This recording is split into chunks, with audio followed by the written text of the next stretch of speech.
in private chat. Okay, the broadcast is live. Good afternoon, everyone. Welcome to the book launch of Underworld Dreams. I'm Daniel Braum, the author of the book. I'm here with the Vanna White of the evening, Nicholas Kaufmann, showing off the book. How are you doing, Nick?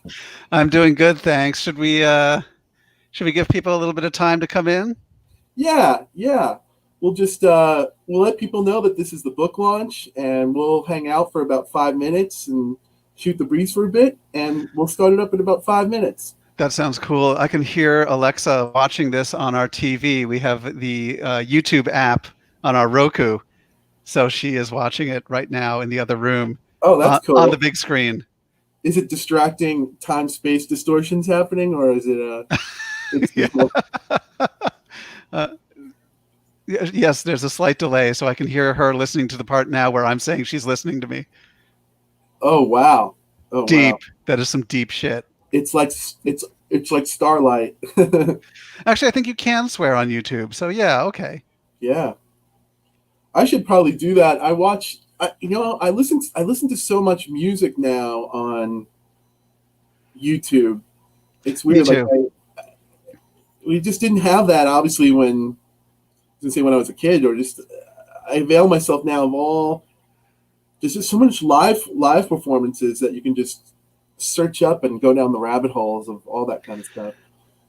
It's pretty great. It's sort of taken the place of what MTV was in our youth, right? Where we can except we can look at videos on demand. Like if I want to see Mr. Roboto by Styx again, I can just type it in and it's there. I don't have to wait in front of the television for an hour hoping that they'll play it. Yeah, yeah.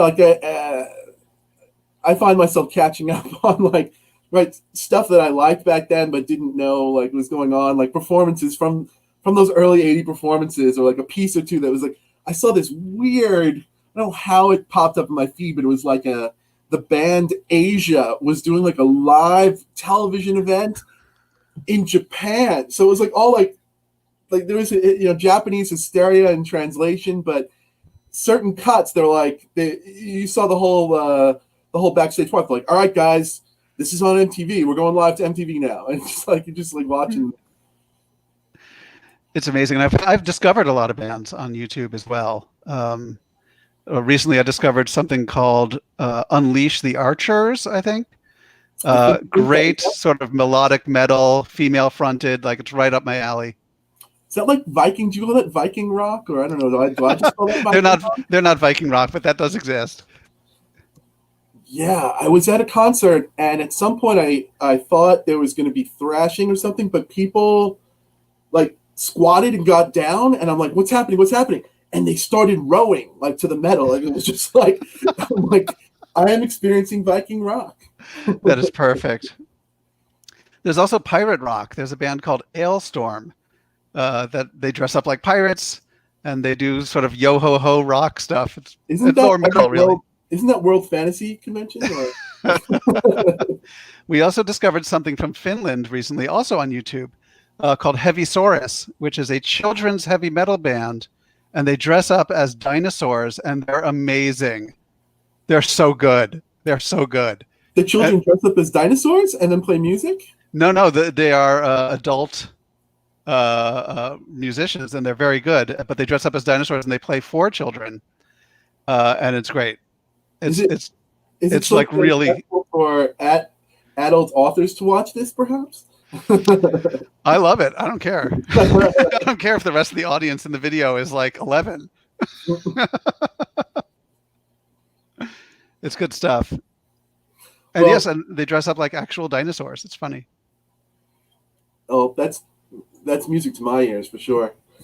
I'm like, it's such a pleasure. I mean, well, I guess we'll mention the silver linings of these times. I mean, we'll just put a word out to our friends at KGB Bar, where we'd probably be having this in other times, and we're in the quiet. At least I'm in the quiet of my room, and you're in the relative quiet of your room there. And in other times, we'd be hearing the stomping going on upstairs at KGB.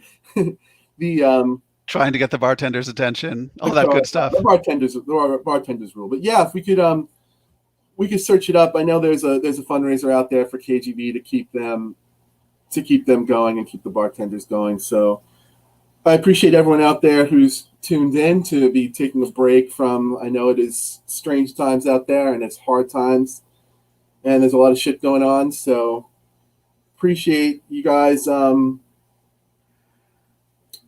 in with us to spend some time. So yeah, now's a good time to warn people there will be adult language. yeah, there probably will. Adult language and inappropriate commentary ahead.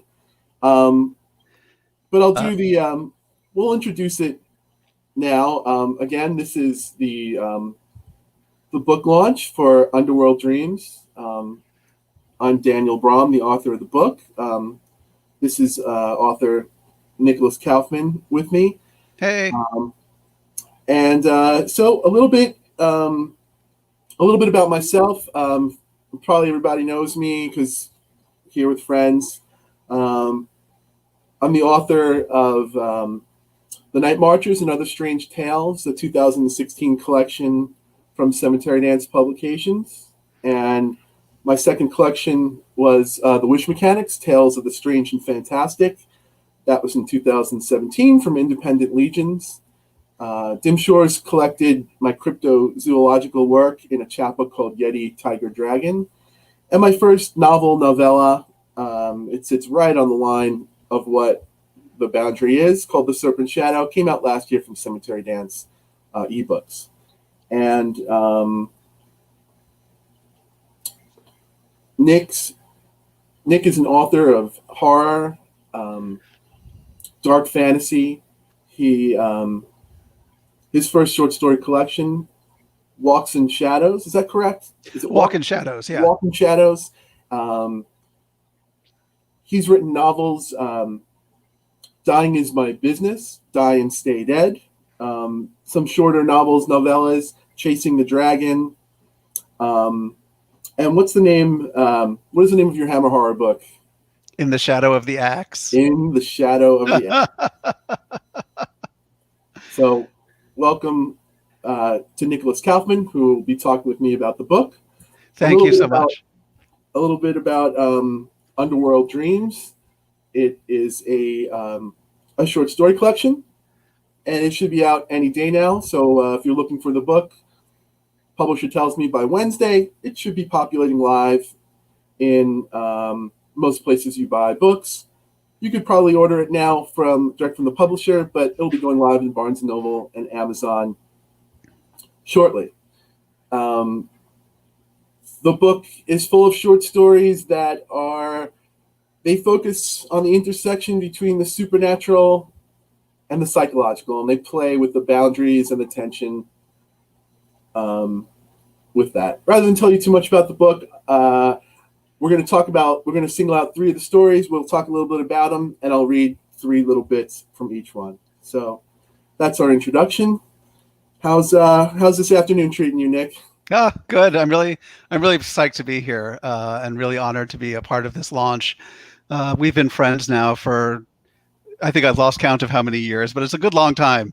And so I'm really pleased that I could join you tonight. Well, that's really kind of you, because even though I fumbled the name of the book, I remember we were making fun of World Fantasy Convention, but I met you at World Fantasy. God, I'm not sure if it was 2001 or 2002 as a fan, and you were selling the short story collection, and wow! And I bought a copy. I've since gotten rid of it and sold it on eBay. No, I'm kidding. you and everyone else. And it's worth at least $3 or $4. And yeah, so thank you so much. So it's great. It's my pleasure to be here with you as an author who I've learned so much from and respect. But also, it's great to be here with a friendly face and a friend.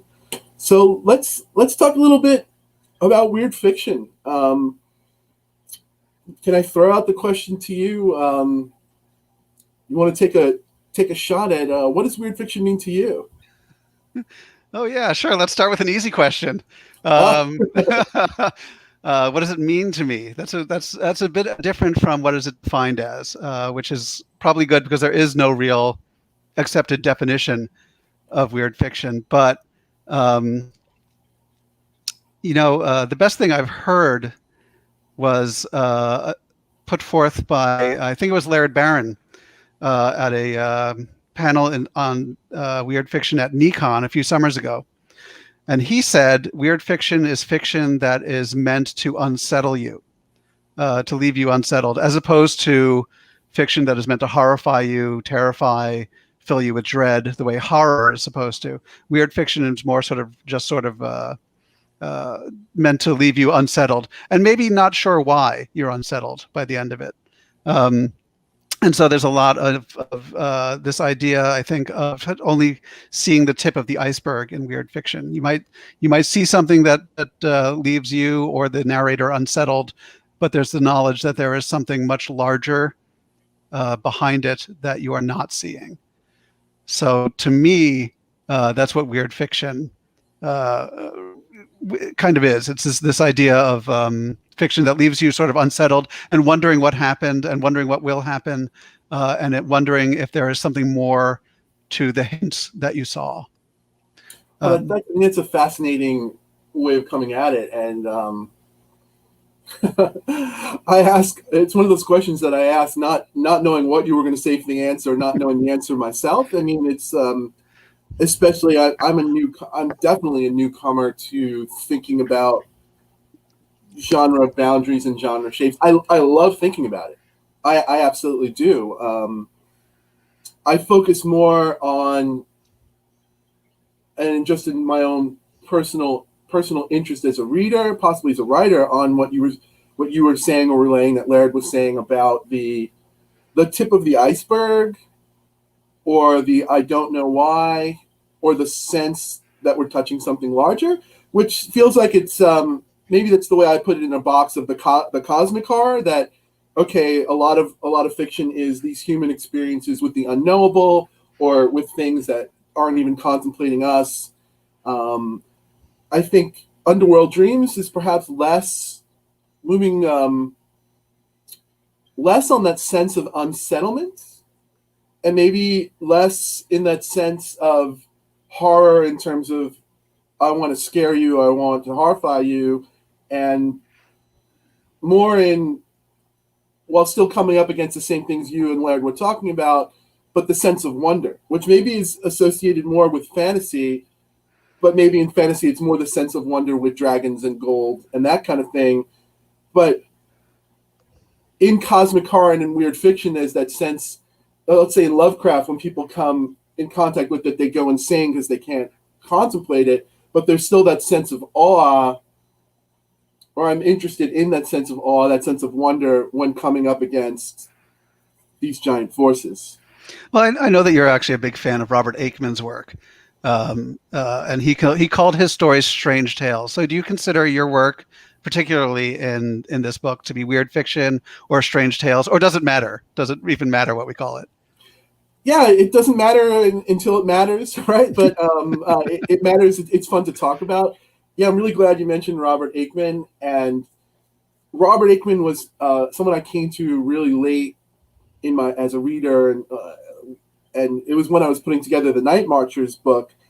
And Robert Aikman called his work strange tales, as Nick said, because they're kind of like what we might think of in modern days as the Twilight Zone. It's like they're full of stories of people who encounter the supernatural, but it's never explained what exactly that supernatural is. Like, did this person just encounter a robot, or was it a ghost, or was it a monster? And it sounds really, I'm really simplifying it when I'm saying it, but like he has this really special way of really not explaining what it is, but still conveying those emotions of awe, wonder, and horror. So, and of course, I instantly found like, oh wow, I have a category now, or I have a lineage, or I have a place. So no, it helped me.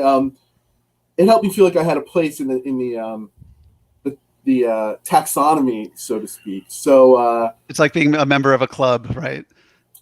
For sure, or at least a club, or for practical purposes, you could instead of rambling like I just did, I could be like, yes, Underworld Dreams is a book of strange tales. It's funny that you should define strange tales in a way of are they encountering the supernatural or not? Because I think when I think about the first story in the book, How to Stay Afloat when Drowning, which by the way is one of my favorite ones in the Thank book, and I you. know it was actually also reprinted, I think, in Year's Best Horror that with Ellen Datlow. It's being reprinted Mm, very shortly. I'm very yeah, excited to say in that one of Ellen Datlow's yearly anthologies. there's definitely this sense in that story of like, what is this person encountering? So actually, but let's back up a second. You opened the book with this particular story, and I'm wondering if there was any reasoning behind it. If you were just wanted to start strong, or if there was something more. Well, yeah, one always wants to. One always hopes you start strong, or you want to start strong, and yeah, um, it's a story I'm excited about. It's a story I'm really thankful that people responded to it. Like, I mean, of course, yeah, to have Ellen Datlow respond to it is It's a great huge. thing. Yeah, it's a huge thing, and it's also it's a huge thing internally. Like when you're talking about, what is it? What is it that I'm writing? You know, okay, we could put sparkly vampires in it and follow this trend, but like to be writing something that I'm interested in and know that it it's something it is something part of it is really rewarding and confidence building. Yeah, I guess I did start with it because I felt like it was one of the stories that I felt I was aiming for writing a strange tale, and I felt more successful about it. Whereas in the past, sometimes I was just writing, following my muse, following what I wanted, and struggling. Some stories are easy, some stories are not. Okay, here's a thing. Whereas the process this time is when I sat down to write that story, I want to write a strange tale. And the story was written for, and I'll mangle this word, written for an anthology called Pareidolia, I believe it's called. It's a Black Shuck Books out in the UK, and they specifically wanted stories where stories that had a take on pareidolia, which is the phenomenon of seeing things when you're looking at an inanimate object or an object, and you think, oh, I think I see Jesus in that wood grain. Oh, okay. Or I think I see Mickey Mouse in that hamburger. You know, I mean, these are joking things, but that was the story I was working on for that. And I do. I started it off because I thought it was a successful strange tale, and I thought it would be typical of the kind of stories that I tell and would tell for the book. I agree that it's a strong start, and as I mentioned, it's one of my favorites in the collection. So I don't want to necessarily out you as a Long Islander, but that story takes place in Montauk, which I'm sure is a place that you've been to many times. I'm not a Long Islander, and I've been there many times. And it joins a bunch of other stories in the book as having sort of a seaside locale, or at least being near a body of water in an important way. So I'm wondering, how you came to write a story focusing so much on the water, and in this case, actually about shark fishing, which is something I'm not much. I have not much knowledge of. Did I even speak English in that, that No, question? there's a lot. There's a lot of content in those questions that I'm eager to unpack. Montauk, I have not. I have been to Montauk, but I have not been there. I've not been there a lot. Like it's not a place that's familiar to me, and maybe that was part of the energy of wanting to write it. Why I chose it's something I've been thinking about this weekend. I'm not sure if I took the Facebook post down, but I was fortunate enough to study with Gardner Dozois, renowned author, editor of Asimov's. I was a student in one of his workshops, a decade and a half ago. And when you work with somebody like that, it seems like magic. Like this guy was so good and just knew his stuff so well. When I had the opportunity, he read a bunch of my stories, maybe a handful of them, 5 or 6, and you get this hour-long consultation. And it just took him a couple of minutes, or not even that, to sum up, to diagnose diagnose the problems, or diagnose a path for me. And in short, one of the things that he was able to do that seemed like magic was, just by looking at my stories, he was able to guess some of the inspirations for them and some of the things that I had inspired me and not put on the page. Like, he was guessing my blind spots, and he's like, all right, this is a decent story. I bet you this happened to you, and why did you write about it? And I was just like, you are a psychic, you're magic. But no, it was neither. It was just someone who was in their art that way. And as I ramble on, one of the things that he told me to do was to write about stuff closer to home. And at that point, I am a huge fan of Lucius Shepard and Tanith Lee, and I love writing about faraway worlds, real and unreal. But Gardner was like, you need to start writing about Long Island and some other stuff I won't share at this moment. So, well, maybe it sounds so cliche, the other part, but to write about those things that you don't want to share. Like, I mean, I was still kind of hesitant to even talk about it. But so he even tasked me. He's like, well, I want you to start writing about the things you don't want to share. I want you to write about the things you don't want to think about. I want you to write about those things, the worst things that have ever happened to you. And I'm not there yet. But one of the things that, one of the fucked up things that I carried with me was, it wasn't in Long Island, but as a young man, I watched a seemingly innocent thing. I watched some people, they pulled a shark out of the water for safety of the surfers. Okay, I love animals. Okay, I understand that humans have to come first, perhaps. But I watched this shark get brutalized. And that was it. It was just one of those things that just sort of stays in the back of your conscious. And these are the things that maybe we mine. The story is not about the shark being brutalized, but that's a little bit a part. I use that to build the character, and that was how you put it all together. How that the story started out. Yeah, the scene of shark fishing in the story is pretty brutal, and I had a feeling maybe you were drawing on personal experience because it was just so visceral and awful. And if I'm not mistaken, it may be part of what you're going to read from the story for us. Yeah, I'm going to read it right now. I don't think we get to the brutal parts. I think we're setting the scene here, but we're going to go.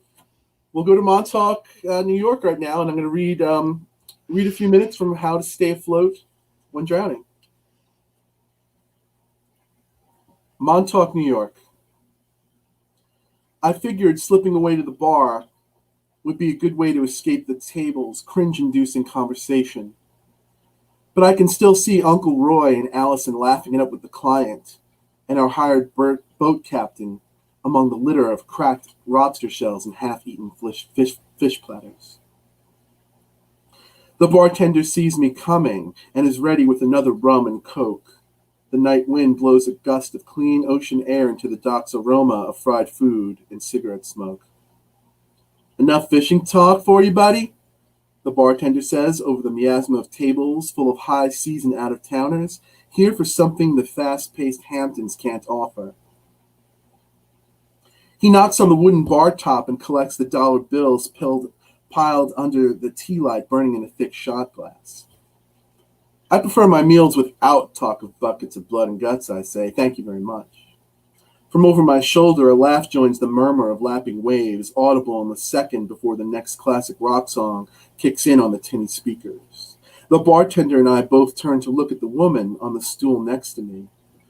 She's in a long sundress and a green army surplus jacket, despite June's warmth.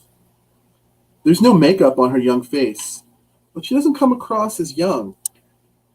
The way her lithe frame is comfortably parked on the bar stool speaks of years.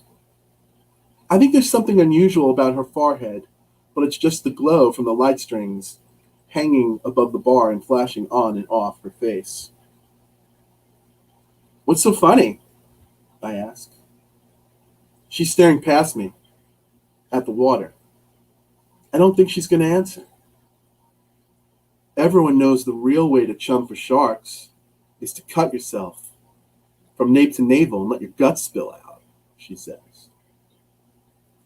I expect her to laugh again, or at least smile. She doesn't. The bartender winks at me and steps over to serve an old Italian man who has come up to the bar. We're talking metaphorically here, right? I say. Spill as in spill into life, your life, my life, not into the water, right? Sure. Yeah, sure, she says blankly. I feel like I've disappointed her, and she's searching my face for a hint of the answer she wanted me to say. I know I should be uncomfortable with the way her gaze remains on me, but I'm flush with excitement. Come on. You know what I mean, she says. I don't know what she means, but I smile like I do. I'm not really one for chumming, I say, but you're bleeding all over the place. There's a splash from baitfish jumping below. You better look out. There may be sharks about, I half sing. It's her turn to smile at me with no idea of what I'm talking about. Sorry, my singing's terrible, I know. The real lyric is dogs, not sharks, though, oh, never mind. I get it, she says. Sharks smell blood, like some people smell weakness. At the table, the client and Uncle Roy are pretending they're holding rifles and aiming into the air. I try to fight away the memory that comes. I'm surrounded by a mob that's pulling a 6-foot thresher out of surfer-crowded waves, and I'm squeezing Nina's hand. Fear isn't strength, it's just thrashing, I mutter. Strength isn't truth, the real kind of truth vulnerability brings, she says. Not too many people feel that or would even comprehend that. You do, she says. Yet you're here to hunt? I'm not here to hunt. There's no way I'm going out with Allison and them in the morning. There's no way to tell her without spiraling into everything I don't want to talk about. I almost say, I'm just here to get through the day. But even that intentionally casual answer leads to unwanted paths. I'm only here for my family, I say. She laughs again. What? Tell me something true, she says. That is true. That's my sister sitting over there with my Uncle Roy. She runs a surf apparel distributorship our parents founded. The guy next to her is the purchaser for a big group of stores. So yeah, the point of this weekend is to land his business. The other guy is the boat captain my sister hired to take us out tomorrow. He told us his full name, but insists we call him Captain Mike. He's a bit too serious about the captain part of it too, if you ask me. It's boring stuff. Then tell me something else. I don't know, like what? Do you surf? Never been on a board. Yeah, my family's business is surfing, go figure. She swirls the ice in her glass, slides a few cubes through her lips, then covers her mouth as she shifts her lower jaw. I think I hear a little pop. I lived out here one summer, I say. It feels like a lifetime ago. It was. What was it like? Nothing like now. The town's grown up so much since... No, what was it like for you? Me? I was young, and though I didn't feel young at the time, I felt alone and far from home. Then I fell in with someone. We were sort of engaged, and what can I say? We ran away together. That's what it was like. Almost sounds romantic. I wish it was. It should have been. It wasn't. Are there really any good places left to run to? She asks. We found a place in the middle of nowhere, Costa Rica. They have bats down there we wanted to see. This kind that grab fish right from the water. We had to take buses and a little plane and then a boat. The boat had to go, well, the whole thing was a mess. Did you know whirlpools were a thing? I never knew they were real. And a thing to worry about when you navigate into the mouth of a river from the ocean. That's how I know. For a while there, we thought our boat was going down. And I'm not the praying type, but I swore if we got out of it alive, I'd never leave sight of land again. Wow, careful, she says. Don't worry, I'm not going out tomorrow. No way. I meant careful. Keep being honest and vulnerable like that. And I don't know what I'll attract? I guess that too. I was going to say careful. You might get used to it. We stare past the diners and drinkers at the crescent moon and the red dot beneath it. I wonder if she's going to speak. I like that she isn't about small talk, that she dives right into the heart of things. Can I get you another drink? I say. Better yet, I'm dying to get out of here. You up for a change of scenery? It's late. Yeah, the day starts so early around here. How about just one more? It's not that, she says. I'm here for my family, too. I want to ask her to tell me something true, but it feels like the moment to ask that has passed. If I stay, I'm going to have to go back to that table and talk about fishing and brand name wetsuits. So I'm going to walk these drinks off. If you're feeling like company and want to walk and talk with me, just say the word. I've already stayed too long. I have to find my sister. She stands. I awkwardly wish her good night and mumble something about how I understand family comes first, instead of asking her name and if I could see her tomorrow. She weaves through the tables and disappears into the door leading to the inside part of the restaurant and the parking lot and the road beyond. The bartender returns and shakes his hand like he's just touched an oven. Now that's a keeper if I've ever seen one. For a second there, I thought you were going to reel her in. I pay my tab and ask him where else is open around here this time of night. You could count the places on one hand, he says, then tells me. I return to the table. Captain Mike and Uncle Roy are lighting cigars. Uncle Roy implores me to join them. I politely decline, remain standing, and announce that I'm hitting the hay. Allison whispers in my ear as I peck her cheek and wish her good night. You look pale. You okay? I nod and smile and let her know that I am. Good night, I say to the table. See you all in the morning. I don't mind lying to them, though I'm kicking myself for not having the presence of mind to ask the woman for her name. I hope it's not too late to catch up. Headlights from the road briefly light up the neighboring dock as I make my way through the tables.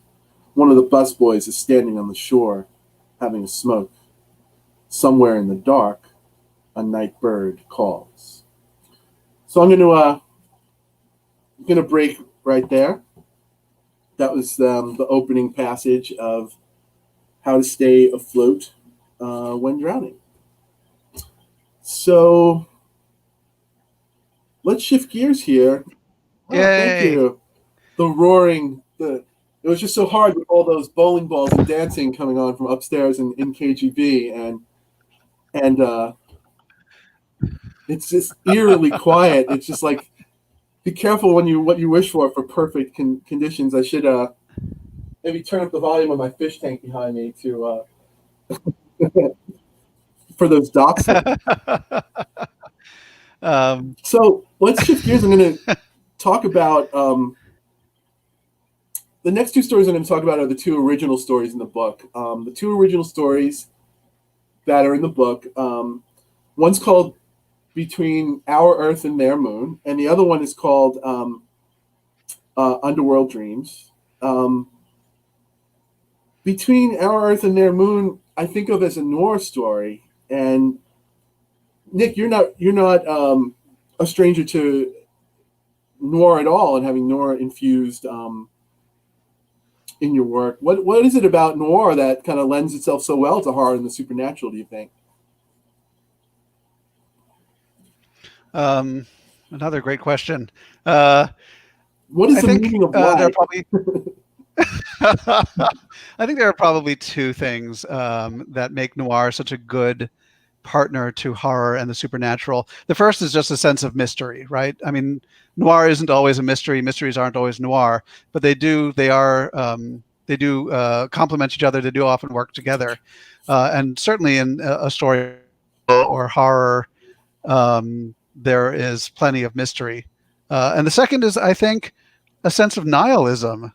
Noir is called noir for a reason. It's very dark, and well, again, not every horror story has a nihilistic attitude or a supernatural story.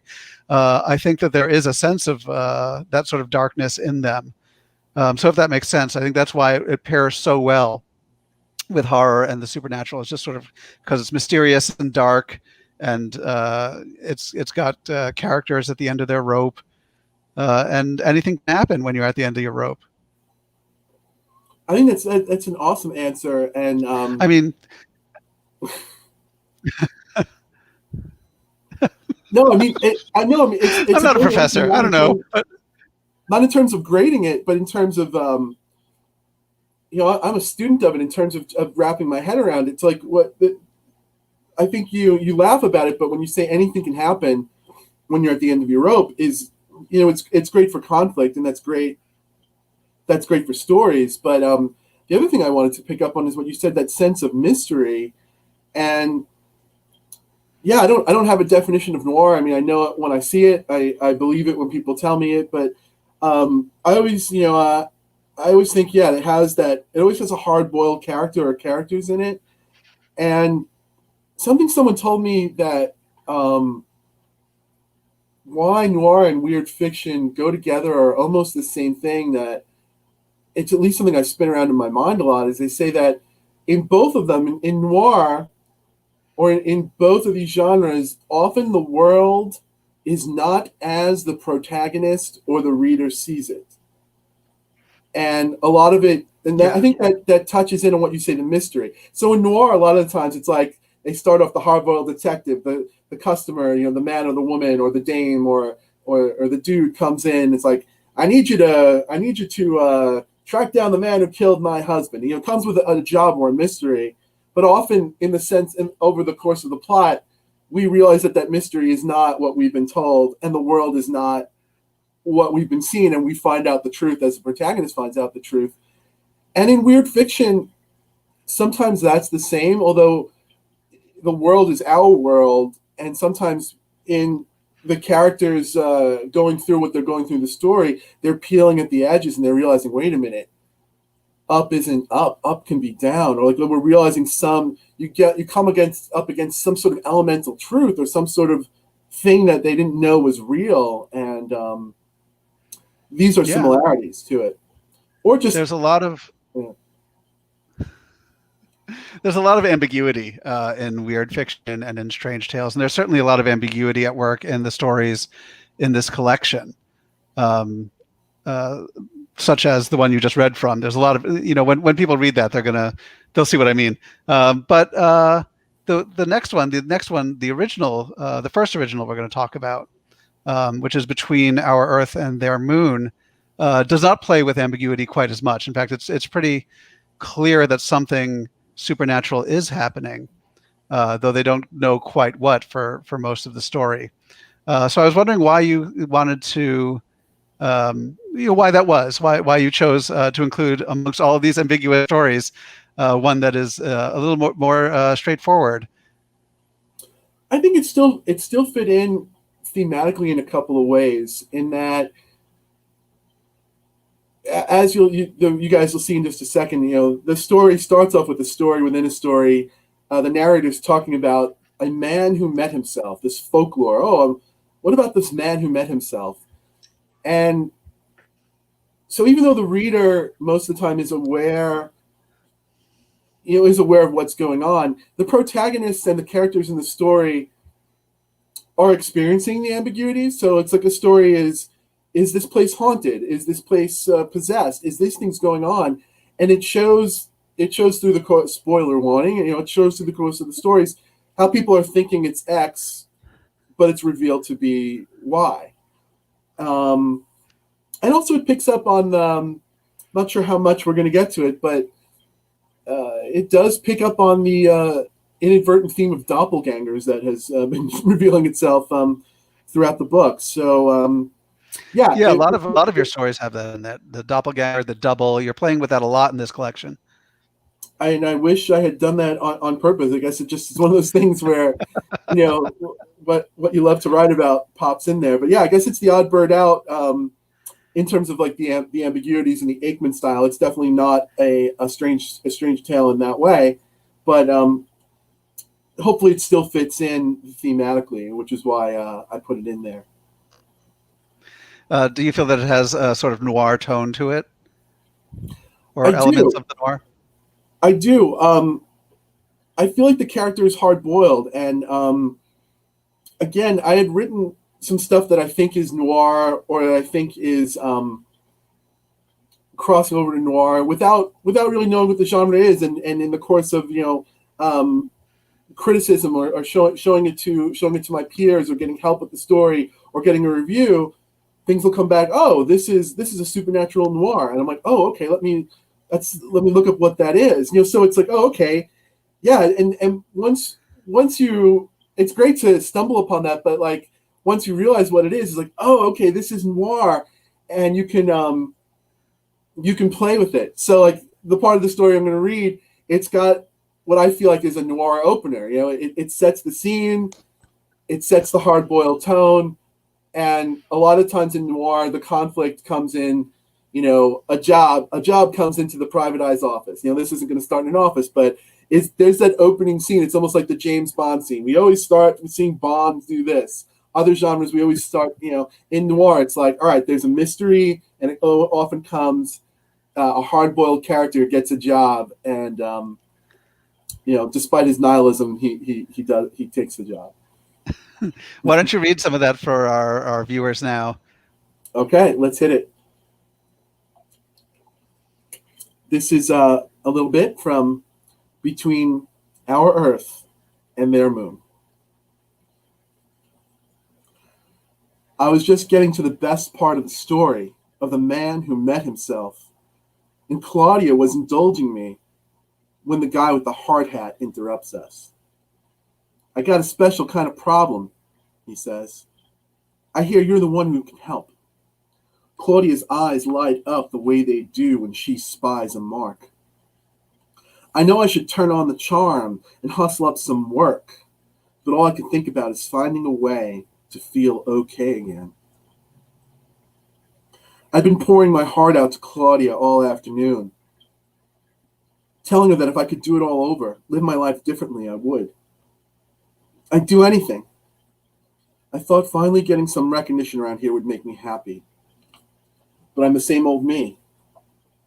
Maybe stronger and smarter, yeah, and with a few more tricks up my sleeve, but I still feel alone in a world that feels colder every day. The guy keeps his poise, even though I don't answer him. The din from the tables full of hipsters and posers, and even a few real practitioners, fills the silence between us.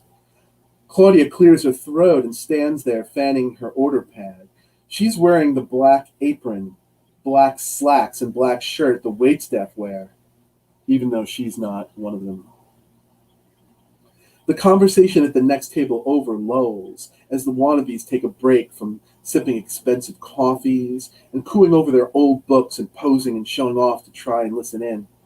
I've had enough with the attention, but this guy isn't one of the ordinary gawkers. With his clipboard and bright orange work vest, I thought he was just another workman when I spied him leaving Maria Elena's chambers.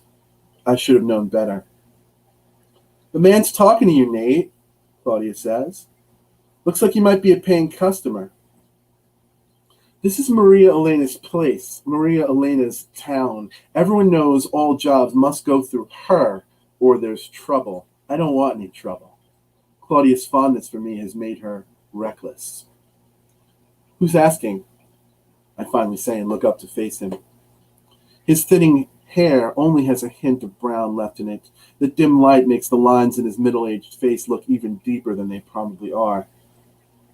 Grant Donovan, he says, Union Chief, National 625, the Sandhogs. We shake hands. National? You've come a long way. It's all relative, he says. Claudia blows a strand of her blonde-dyed bangs out of her face and goes back to waiting tables. It's the shit part of the otherwise sweet position she has. Donovan sits without asking. Hard day in the tunnels, I say. Maybe one of these days you guys are going to finish that crosstown line. I'll let you ask that again once you've taken a shift drilling solid bedrock. There's an uncomfortable silence. I hope I haven't run him off. Claudia's right. I do need money. He unclips papers from his clipboard. Uh-huh, I say. Around here, all jobs go through Maria Elena. Of course, he says. I only want to show you that my union has a contract, but it hasn't been honored. In my book, that's a green light. A green light for trouble, I say. The city's full of practitioners who'll do any work for a buck. This is a sensitive matter. I don't just want anyone. You are as good as they say, right? Claudia returns and slaps 2 menus on the table. Of course he is. How much does it pay? A lot, Donovan says. I appreciate the offer, I say, but no. No reason to waste any more time, then. There are things in my tunnel stopping my machines from running. I thought that would interest you.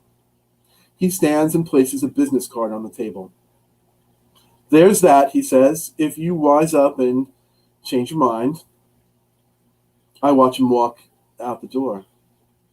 Don't let him go, Claudia says. He offered you a real job.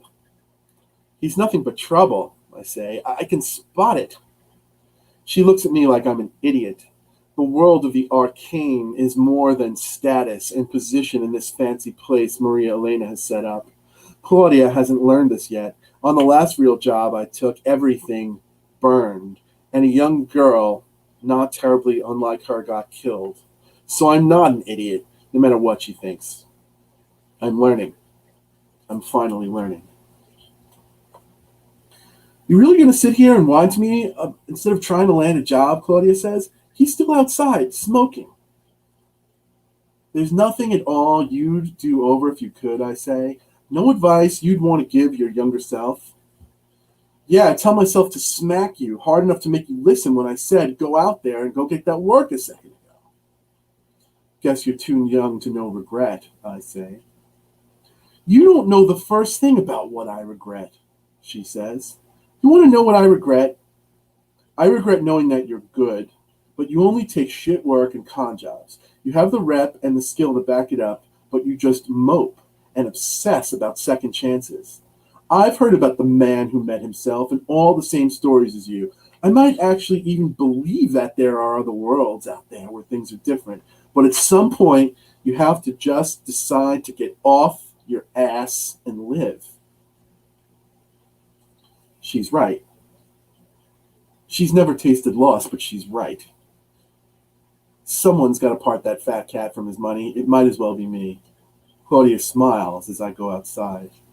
The Christmas lights flashing on and off in the big plate window do little to fight the gray November afternoon.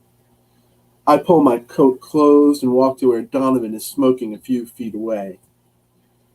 My lad, I had a feeling you'd come around. I came to tell you can smoke inside. He flicks his cigarette butt towards the window. Maria Elena picks and chooses which rules she follows. Yet, I see she has all of you following hers. You want to take my job despite the one who holds your leash. I'm done with spite. I came to my senses and remembered I need the money. How much? I think what the union was going to pay Maria Elena you'll find fair. He shows me the contract. The sum is enough to keep me going for a while. A long while. More than enough to do everything I need to do to make amends for those who got killed because of me. Come, he says. I need you to begin right away. He walks towards the corner, his hand trailing on the building's dirty brick wall. A door I've never seen before appears and opens. Hot subterranean air spills into the street, carrying the reek of burnt hair and plastic. There's no subway station for blocks, yet I hear the distinct screech of a subway car braking to a stop. Coming, he says. A secret subway line. Here, under Maria Elena's nose. That's strong stuff. Beneath his showboating, I can tell he's a nasty piece of work, but I follow anyway. Guess I was wrong. I never learned. I don't bother asking about the subway. Those like Donovan and Maria Elena and my old boss, they never give guys like me a straight answer. So about my payment. It's done, Donovan says. I check my account with my phone. The money's in there. I'd love to learn the trick of how I got my number and signal down here. The money's going to do me good. I would have settled for a trade, knowledge, or information. Even Claudia admits that the stories of those who started over could be true. Cheating time and space and fate with enough power and force of will. I know it can be done. For me. For Alexandra. Alexandra was her name. She died on my watch. I should use her name when I think of her instead of trying to forget. Focus, lad, Donovan says. We're here. The train stops and the door hisses open. The trip was too fast. Not a portal moving us instantly between places, like my old boss could create, but a level of power and knowledge above my pay grade for sure. The platform is much too clean and leads into a cavern the size of several football fields, its rough stone walls scarred with the marks of heavy machinery. The hub, Donovan says as we walk. This is where we're building the crosstown line and more. At least a dozen tunnels, each with a diameter larger than a train car, are spaced throughout the cavern. Who knows where the hell they all lead to? Could be anywhere. The one thing I am certain of is that this is not an ordinary construction site. A few dozen sandhogs in khaki work clothes, orange vests, and hard hats like Donovan are going about their business. A crew of 6 are soldering a rail line that disappears into the tunnel behind them. Hot orange sparks burn bright but are quickly swallowed by the dark. We pass another crew tinkering with the treads of a construction vehicle the size of a subway car with a giant drill for its front. Its sharp spiral nose cone sparkles in the work light strung along the ceiling. Hey, you're the one here about the gremlins, one of the men working on the machine calls to us. The name Sandoval is embroidered on his shirt. He's young and can't hide he's excited to see us. I recognize the fire in his eyes as akin to something that once filled me. Donovan deliberately ignores him and steers me away towards another of the drilling machines. This one is one of the borers I need to keep running. The drill is diamond-tipped. Only 8 of these beauties exist, he says. 6 are here. He's showboating again. It's his tell. If only I could figure out what he's hiding. Some of the men say there are demons in the tunnels, he says. He leads me by the arm to a steel job box and retrieves a hard hat. He puts his finger to his mouth, making the sign for silence. Don't want to spook the men any more than they are. Here, put this on. He strides into the tunnel nearest the borer. The beam of light from his hard hat lamp cuts the darkness. And what do you think? I ask him. I don't think, I know. These demons keep shutting the borers down faster than we can repair them. And you want me to figure out why? I don't care why. I'm paying you to put a stop to it. His beam illuminates plastic sheathing draped across the tunnel 50 yards ahead. 2 armed men stand outside. They're dressed like sandhogs, but I can tell they're pros, killers, much too alert and comfortable with their guns. Behind the plastic, I see the silhouette of a borer and the mess of debris and rock of the aborted tunnel surrounding it. Where does it go? I say.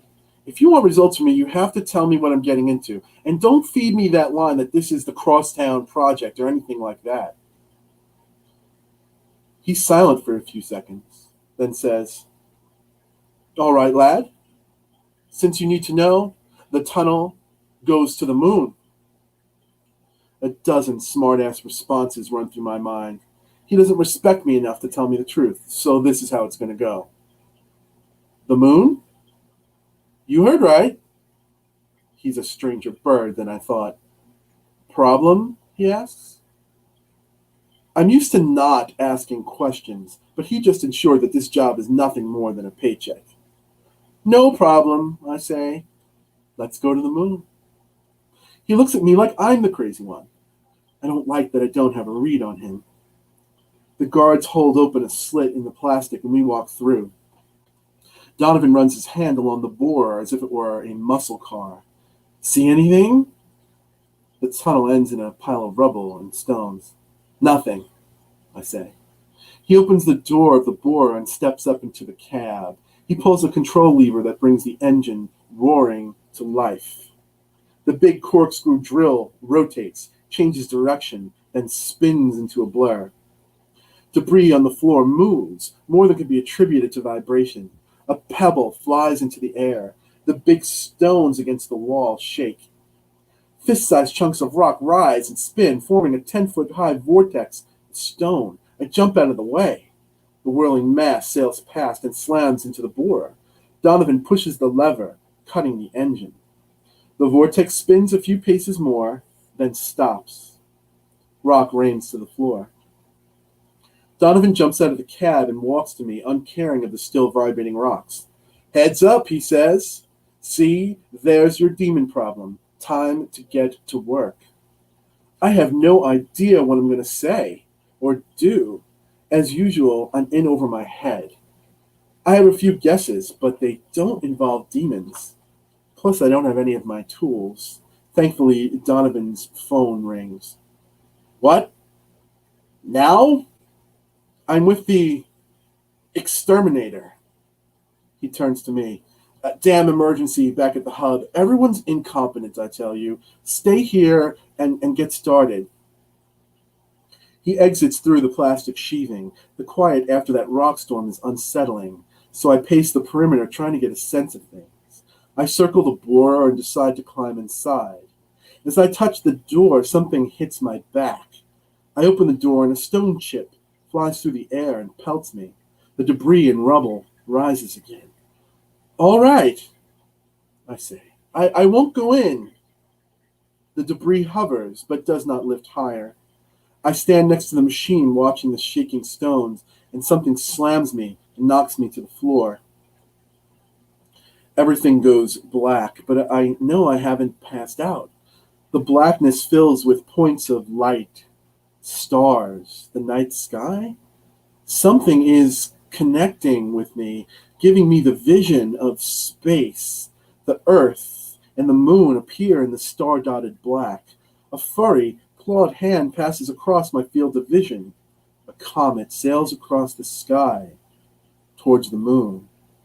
I think it's going to hit it, but it passes between it and the earth.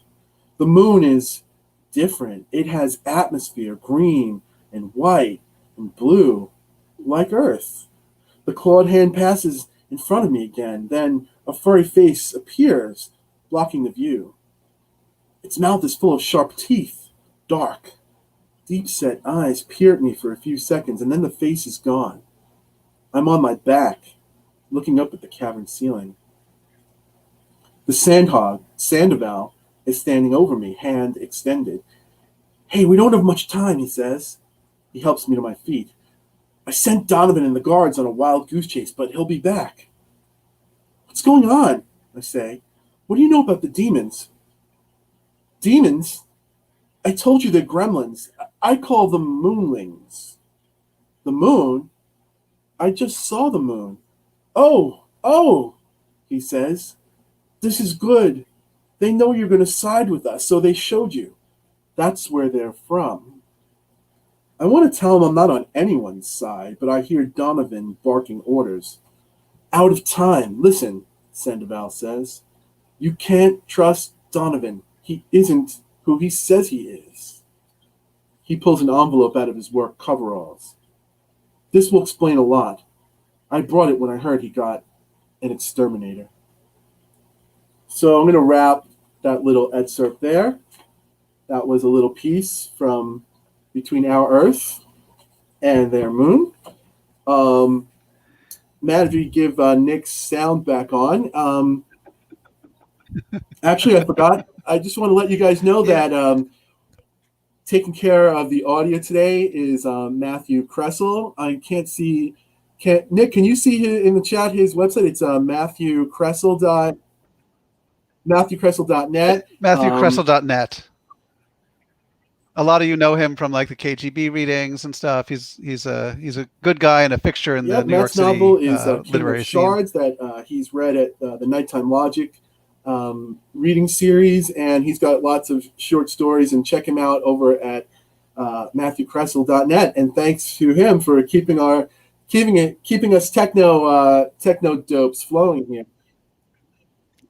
At least me.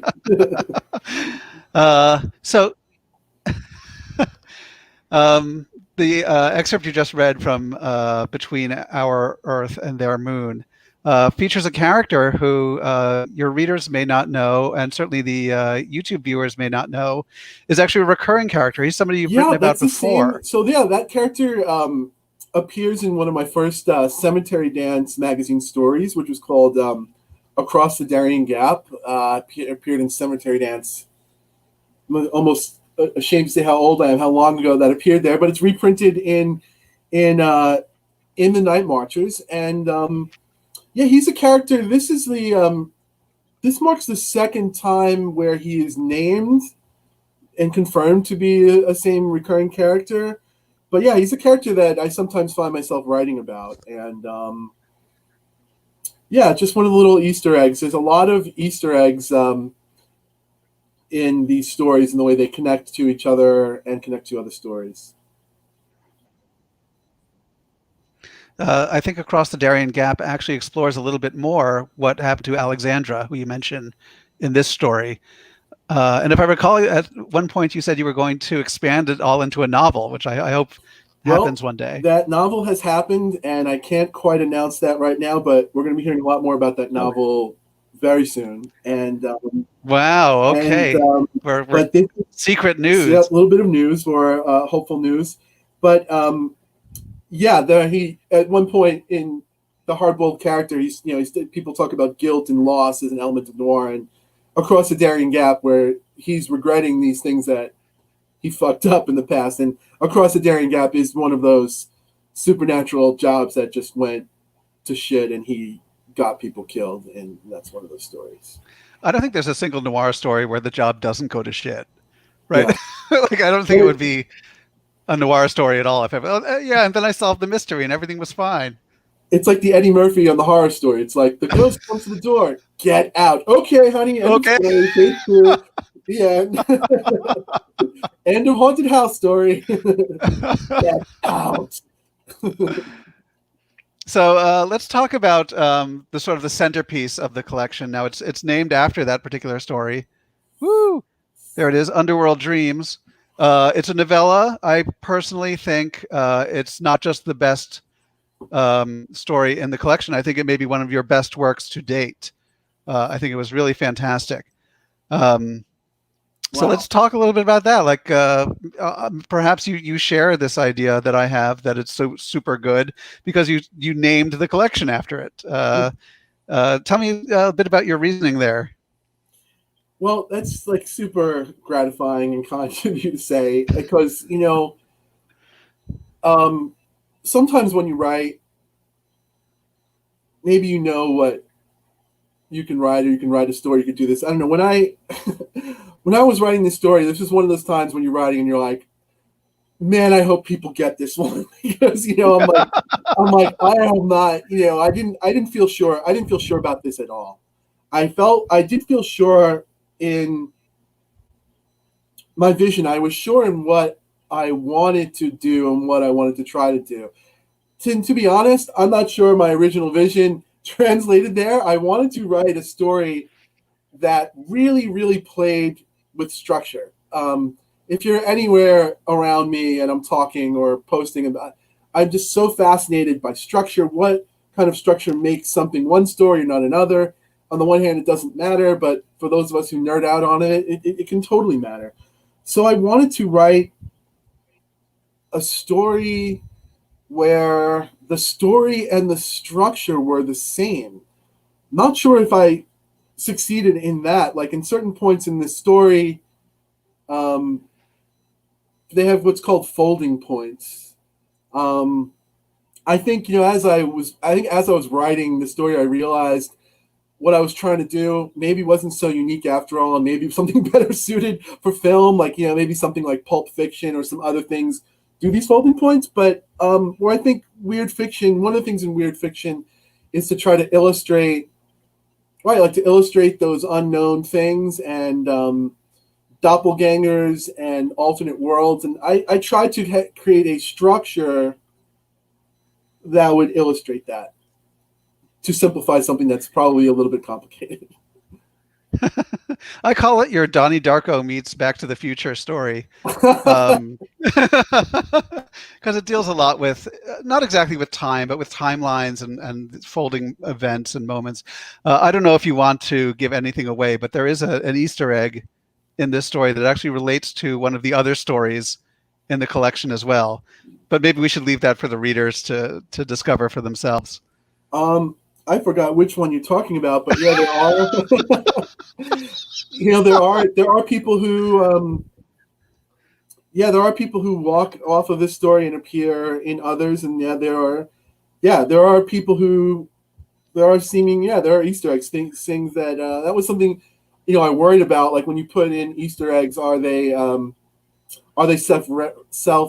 referential? Do they not make any sense? But so it was good to create a story that works within its four corners. But yeah, then some people, if you read the whole collection, you'll be like, oh, it's a thread that's pulling it a little bit more together. But Yeah, I definitely noticed a connection between this story and another one. And I'm going to leave it at that. I'm going to leave it as a surprise for your okay, readers. cool.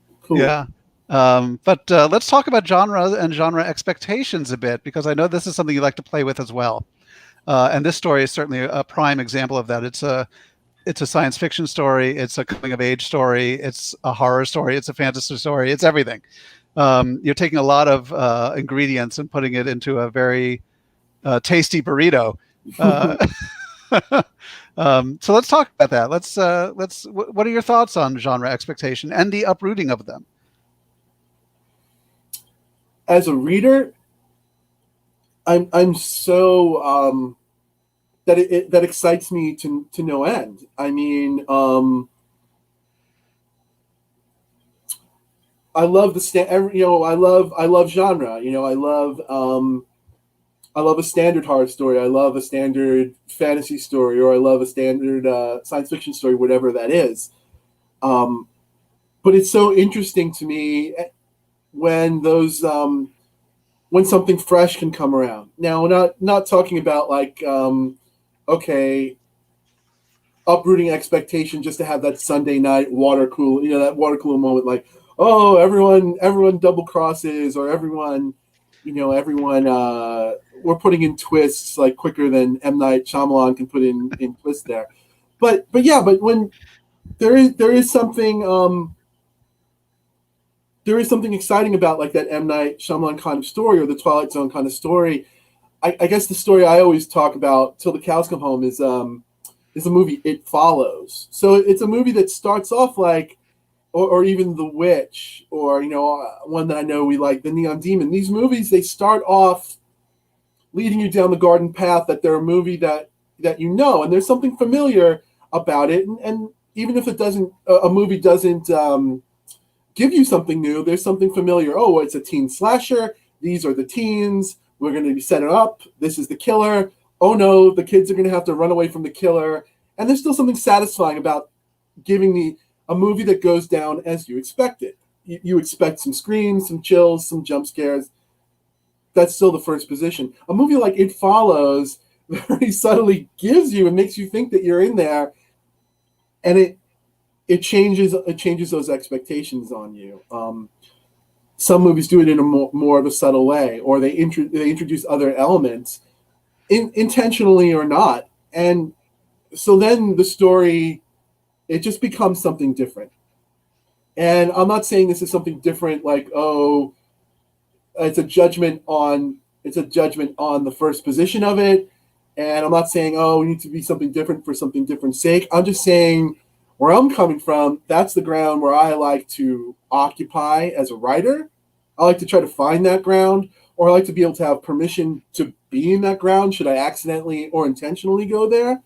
So I think Underworld Dreams, the short story, is one of those stories that doesn't really neatly fit expectations, and I hope that's what gives it some of its appeal.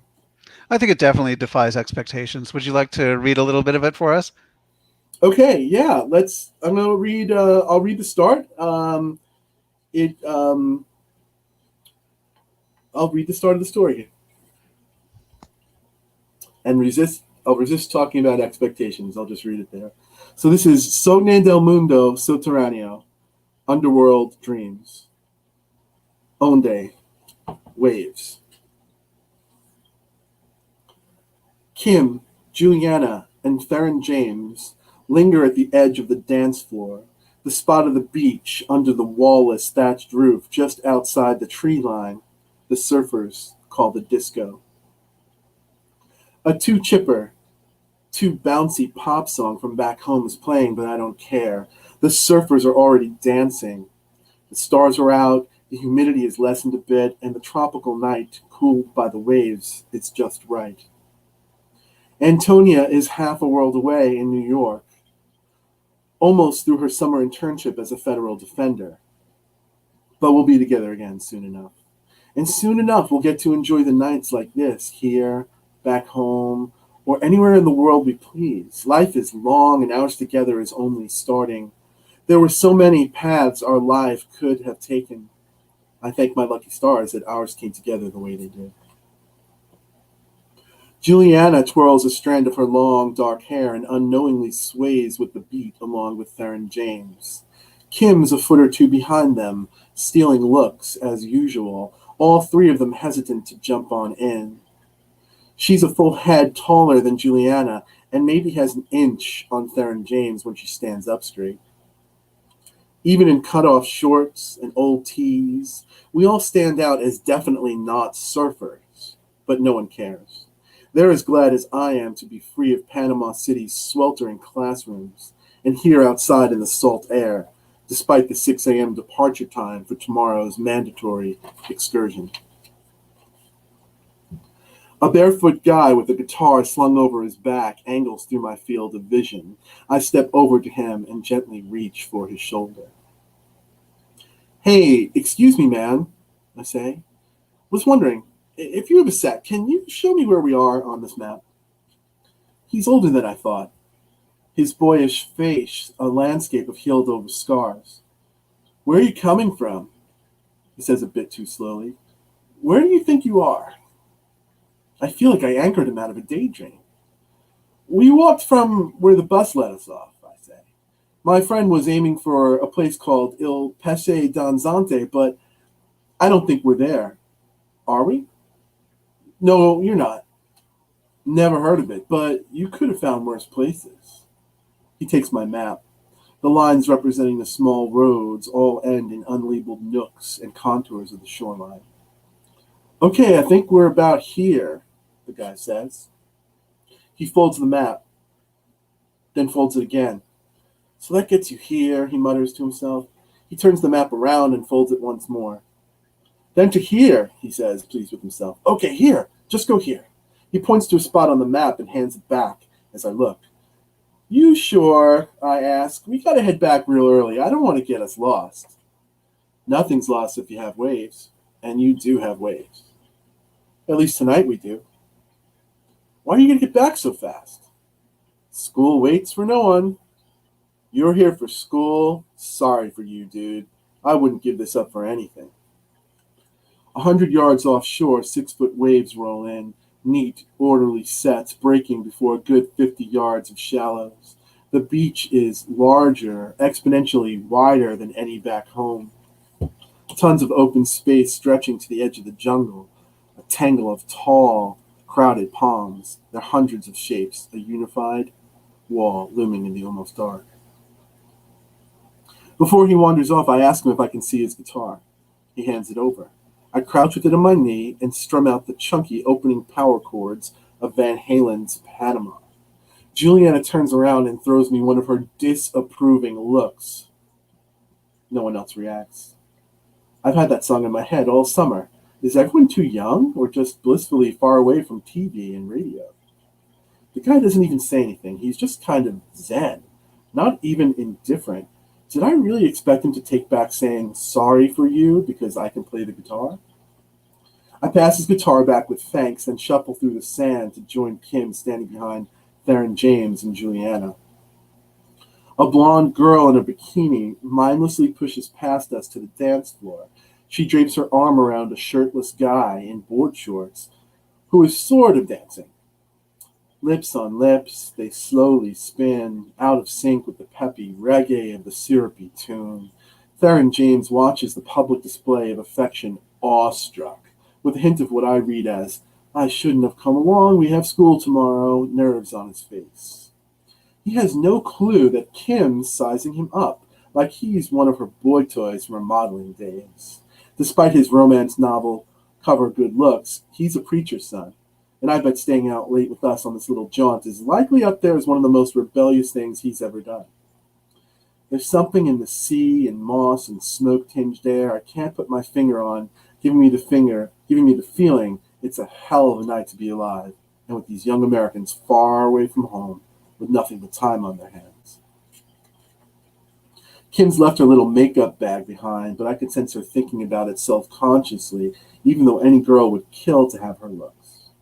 On the plane down, both of us straight from work, still in our conservative cut dark blue suits, she was messing with that bag so much, I figured minding her appearance was the only thing keeping herself together.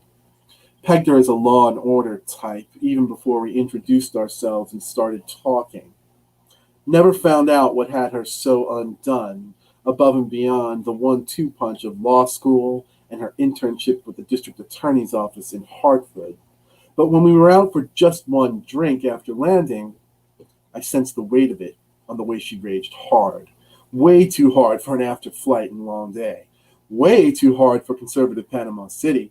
We finally called it quits around 2 a.m., only to find her room arrangements at the Casa Libuela, where the class had been instructed to meet Professor Armstrong in the morning, were all fucked up. Too late to do anything about it, I gave her my room.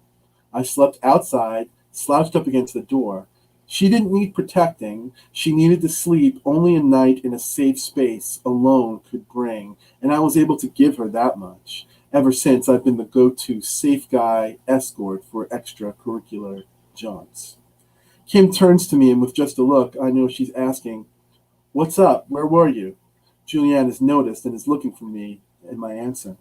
Theron James is situationally clueless, as usual. He doesn't hear me say, everything's cool. Our common desire to drink in every second of our summer in Panama sent us scrambling when Kim rallied us to hurry from our last class of the week to make it onto the final bus out of the city for the night. We trusted that she would come through on her promise to have us back, on time. A few weeks of kept promises, hard travel in the heat and rain and mud, with the bugs and strange faces, built an unexpected closeness. And with everyone hooking up like high schoolers, she's the only one who acknowledges my commitment to Antonia. 2 surfer girls sidle up to Theron James and me. The tall one beckons us to join them on the dance floor with a come-hither curl of her finger. "Sorry, ladies," Kim says, throwing her arm around Theron James. "This one's mine." She wants his virginity so badly even I can taste it. His altar boy upbringing hasn't faltered, but that doesn't stop her from trying. And trying. Unfazed by Kim's rebuff, the 2 girls each take one of my hands in theirs. I pull away harder than I meant to. Juliana scoffs. The girls amble onto the dance floor without me, their alcohol-buzzed gait and sun-kissed smiles not betraying a care. "What's the matter? Two's not your thing?" Kim says. "Being happily engaged's my thing, but if it wasn't, for the record, no." Theron James stands stiff, despite Kim's hand migrating to his bicep. "You must really love her," she says. "I do. Look around. We're in fucking paradise. She'll never find out. Do you actually think she'd ever find out? Doesn't matter. Doesn't matter, Juliana says, mocking me. Enough with the judging already. Some of us just want to have fun. She grabs Theron James's hand and leads him into the dancing. Don't mind her, Kim says. If she were engaged like you, she wouldn't be enough fun to be out here, so cheers to you. Waves crash. The smell of grilled seafood from one of the cooking fires illuminating the beach carries on the air. Cheers are to you, I say. After 4 consecutive days of nothing but the finer points of the gold currency standard and filling in for Professor A, this beats flopping down and passing out. That's what you think? I tilt my head inquisitively. What? You're missing it. Missing what? Everything, she says. A young guy walks by balancing a tray loaded with seafood. Kim deftly snags a piece of blackened fish and bites a small corner. I like you. You know that I like you, so I'm going to spill it out. The air is saturated with the sound of waves on sand, animated voices in the spaces between, the ever-present whir and hum and buzz of the jungle reaching into the night. People like us, people our age, we go to school, meet someone, get married, and a whole lot of steps down the line, we get divorced. Or worse, she says. Don't wake up 20 years later to find yourself regretting what you could have done. Hey, but you're 25. Don't interrupt me. Listen for a second. Okay, listening. Good. You remember that thing you used to ask your friends when you were young? What would you do if you were on a desert island and you could do something your spouse would never find out? Sort of. We boys didn't. Of course you did. Cut the shit. What would you do if you were on a desert island? Without your wife or girlfriend or whatever, and the most beautiful woman wants to sleep with you, and you are guaranteed not to get caught, would you? There's no such thing. Never going to happen. Not the point. Just answer, what if there was? Remember, you're guaranteed not to get caught. Honestly, I wouldn't want to. You are such a liar. She pinches my arm. You really wouldn't? I love Antonia. Not the point. In this scenario, she'd never ever know. But I'd know. We have our whole life ahead of us. Look around you. This isn't exactly the desert island scenario, but it might be as close as we're ever going to get. I've given up trying to convince her that loving someone is more than just something you decide. Hey, I'm not judging, and don't worry. I won't tell your fiancé. She doesn't respond, but I can hear her thoughts are spinning. She nibbles a piece of fish and stares off at the surfers gauging the swell at the shore. Then she turns and looks me in the eye. Listen, I want one thing to be clear. You're never going to meet my fiancé, and I'm never going to meet yours. When this trip is done, no matter what we say or how much we promise we're going to stay in touch, the reality is we're never going to see each other again. No offense, right? Yeah, of course not. No offense. The words sting. Good, she says. We're good, right? Let's go. She takes me by the hand and leads me the few steps to under the thatched roof, her gait mocking the 2 surfer girls. She taps Juliana on the shoulder and says, I'm dancing with your date. She gets between them and moves right up against Theron James. Hello, TJ, darling, she says. He turns to me, a deer in headlights expression on his face. It's just dancing, I say. Juliana sneers, but before she can say something snarky, the 2 surfer girls shuffle over and match step with us. For a second, I think Juliana's furious, but then she breaks out in laughter. Kim has her eyes closed and is grinding against Theron James. Instead of looking away, I'm staring past them, full of thoughts about what it was that had her so undone on the flight down. I know how law offices are. Women outnumbered 20-1. I wonder what Antonia is doing right now and how it's going for her. And I tell myself not to worry. I'm aware of the motion of the girl dancing with me, but my attention is on the beach. The sets aren't as neat and easy as I first thought. Past the shore, in the surf, someone yells. People are out there, in the dark, riding waves, on their boards, half blind, trying to time the break. Okay, so I'm going to cut that right there. That's the end of the opening. All right, thank you. That's Yay! the end of the opening. It's a novella. It's the longest one in the book, so that just gives us a little it gives us a little introduction to the characters and is a strange cipher to interpret the rest of the story. Yeah, I mean it's a scene that on face value is really just a bunch of young people having semi-deep conversation, at a at a disco. But once you read the rest of the story, you realize that there is a lot more going on beneath the surface there. I don't know if I want to call it necessarily supernatural, but there is something beyond the normal happening in front of us that we're not Oh, I recognizing really when we read that appreciate, scene. yeah, that's definitely, yeah, that's something that excites me about fiction when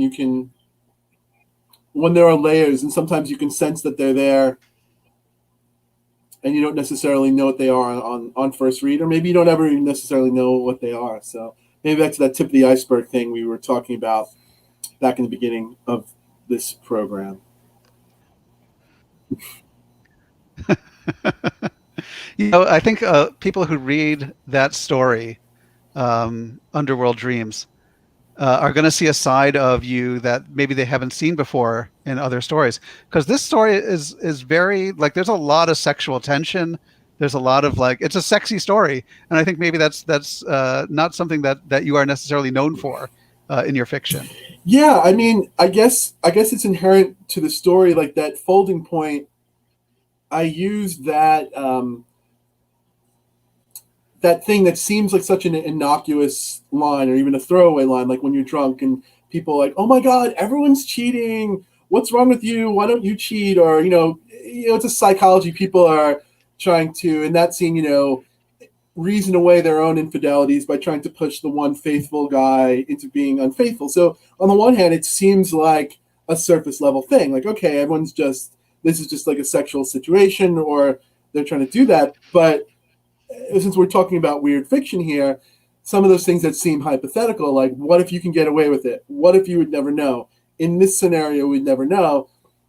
It's not a spoiler or not a spoiler to know that there's going to come a point in the story where the story or maybe these timelines might converge on that kind of an incident. So that's like one of the dual levels of the story that's going on there. But it's sexy, Dan, and sex sells. Sexy is when we get into our costume changes and we put on our Donnie Darko suits. We've been so wrapped up in the fiction, we've had no costume changes, and that is absolutely unacceptable for a party. Or I guess that's what a party is these days. Yeah. So we're getting close to wrap up time, I think. But there's another question I'd like to ask you, and it's about one of the stories we haven't discussed yet. Absolutely. And it's another one of my I guess three favorites out of top three out of the collection, and it's also the final story. It's Rum Punch is Going Down, which is just phenomenal and plays with this idea of ambiguity and the liminal so well. Thank you. But what I want to focus on is the main character, is